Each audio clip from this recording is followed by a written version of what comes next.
Hey guys, good morning.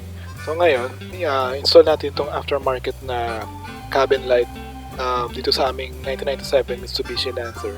Kasi yung dating may-ari, nawala na yung original na cabin light. Dati kasi bilog na na fluorescent, then nasunog na.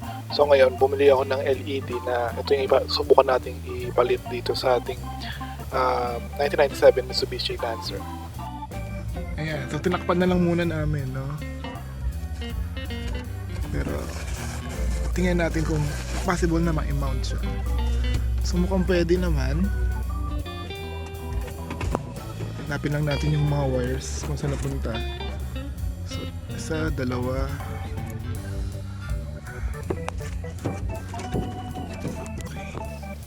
Okay. So, take note lang natin yung mga wires na kailangan natin na gamitin. So, yung black should be yung ground natin. Okay. And then, kung mapapansin nyo, meron din siyang yellow na wire. So, nagkakabit natin sa positive. Then, natin kung iilaw. Okay. For the red one, siya yung sa on. Sa on switch ng cabin light. Then yung yellow should be yung sa door switch natin. So, lipat natin sa door. Then lipat natin yung kabilang ground. Yan. Ito yung circuit diagram para sa cabin light sa isang kotse. So, yung ground niya yung nasa switch, no? So, diretso siya sa battery.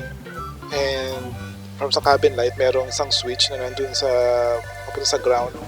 Then, pag switch naman siya sa door switch, then kahit isa lang dun sa apat na door switches ang mag-close, ay makukumpleto na yung circuit, kaya iilaw na po yung ating cabin light. Okay.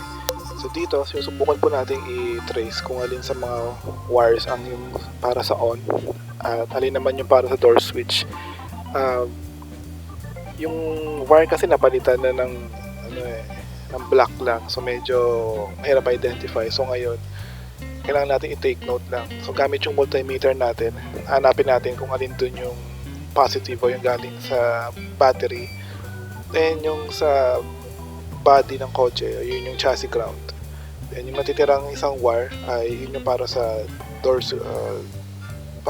ground ng door. Ayan, hindi ko lang sure kung makikita nyo, no? So hininangan ko na po siya. Ayan. So atakpan lang natin ng heat shrinkable tube. Ayan, mag-focus. Okay, hindi ko ma-focus. Okay, so itong body ground na wire is nakahinang din yung dulo para hindi maghimulmul. So ayun, nalagyan ko po ito ng heat shrinkable tube, tapos mamaya ko na lang videoan pagtapos. Okay, so may heat shrinkable tube na siya. Ang problema na lang natin ngayon ay kaya ko bang i-mount to, kasi universal, baka hindi tumapat yung bracket dito sa mounting holes dito sa butas. So testing ko na lang ha. Okay, so yung bracket natin na hindi abot, unang-una maiksi, plus yung tornilyong kasama is maluwag para dito. So ang gawin ko na lang is subukan ko lagyan ng alambre. Magkaan lang naman to, so para lang mai-hook siya dito sa loob ng ceiling natin. Yan. Yan, pwede na po kasi wala tayong ilaw.